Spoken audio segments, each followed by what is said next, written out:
السلام علیکم۔ اقرار الحسن کے حوالے سے ان کی وائف فرح اقرار نے بتایا ہے کہ وہ ہاسپٹل سے کراچی سے لاہور گھر اپنے آ گئے اور ایئرپورٹ میں ان کو وہ لینے گئی، اپنی والدہ سے جا کے ملے، ان سے دعائیں لیں، لیکن وہ کان میں ان کی تکلیف تھی جس کا وہ بار بار ذکر کر رہے تھے، تو ڈاکٹر نے معائنہ کیا تو پتہ چلا کہ کان کا پردہ پھٹ گیا ہوا ہے، تو اس کی جو بھی علاج ہے وہ چل رہا ہے۔ ان پہ آفرین ہے کہ اس کے باوجود مسکراتے پھر رہے ہیں اور سب سے نارمل دکھنے کی کوشش کر رہے ہیں۔ بڑی ہمت ہے ان کی اور ان کا عزم بھی جوان ہے، وہ چاہتے ہیں کہ وہ آئندہ بھی اپنے اسی کام میں آگے کریں اس کو۔ بے حد نڈر اور بے خوف ہے، لیکن ان کے ساتھ بچے ہیں تو مسلسل سوچ میں پڑی ہوئی ہیں کہ اس جذبے کی کو سلام، لیکن یہ بہت خطرناک ہے، ان کو اپنے بچوں کے لیے بھی تو سوچنا چاہیے۔ ایک اکیلا بندہ کیا کر سکتا ہے اس معاشرے کے لیے، جہاں پہ حکومت بھی پوری طرح سرپرستی نہیں کر سکتی، اس کو وہ نہیں دے سکتی۔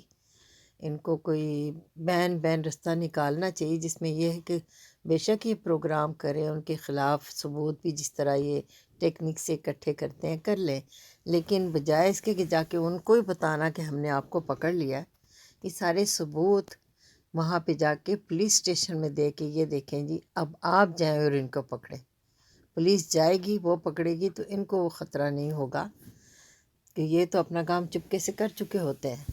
تو ایک تو یہ مجھے خیال آیا تھا، ان کے لیے بہت ضروری ہے کہ یہ احتیاط کریں، کیونکہ اس طرح کے جو لوگ ہوتے ہیں وہ قیمتی ہوتے ہیں پورے معاشروں کے لیے، ہر کسی میں یہ حوصلہ نہیں ہوتا، بلکہ ان کے طرح کے اور بھی کچھ لوگ ہیں، ان کو چاہیے کہ مل کے ایک ٹیم فارم کریں اور حکومت کو اپنے وجود کی اہمیت کا احساس دلائیں، لا اینڈ آرڈر اداروں کو پتہ چلے کہ یہ لوگ جو ہیں ان کو ہاتھ ڈالنا ہمارے لیے کتنا خطرناک ہو سکتا ہے اور ان کو ہم اگنور نہیں کر سکتے۔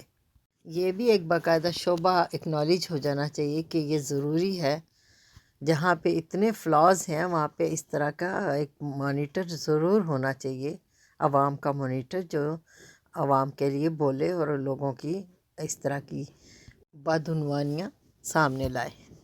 خیر یہ ایک مشورہ ہے، یا میں نے اپنے آپ کو بے فکر کیا ہے کہ ان کے لیے ایک راہ ہے جس سے یہ نسبتاً محفوظ ہو سکتے ہیں۔ باقی ان کی مرضی ہے، جو انہوں نے کرنا ہوگا، ہماری دعائیں ان کے ساتھ ہیں۔ البتہ ایک اور عندیہ ملا ہے کہ اس کے مطابق حکومت کچھ ایسا کرنے کی طرف آ رہی ہے کہ جس سے ان کو یہ محفوظ ہو سکے اور مجرمان کیفر کردار تک پہنچے۔ یہ ایک بہت خوش آئند بات ہے، ابھی اس کی پوری ڈیٹیل میرے پاس نہیں ہے، ضرور شیئر کروں گی۔ کان کا پردہ پھٹے ہونے کے باوجود اس طرح مسکرانا ایک بہت بڑی بات ہے، کوئی بہادر انسان ہی ایسا کر سکتا ہے، اور میں حیران ہوں ان کی والدہ ان کو کیسے اجازت دے دیتی ہیں یہ سب کرنے کا۔ یقیناً وہ منع بھی کرتی ہوں گی، لیکن جب ایک انسان کے اندر ایک سپارک ہوتا ہے نا، وہ اس کے آگے بے بس ہو جاتا ہے۔ اب ان کے اندر یہ اگر خدمت خلق کا یا اپنی قوم کی اصلاح کے لیے ایک جذبہ ہے تو وہ ان کو بیٹھنے نہیں دے گا، یہ کریں گے یہ کام۔ اللہ تعالیٰ ان کی حفاظت کرے، آمین۔ ویڈیو دیکھنے کا بہت بہت شکریہ۔ اللہ تعالیٰ آپ کو سب کو اپنے حفظ و امان میں رکھے۔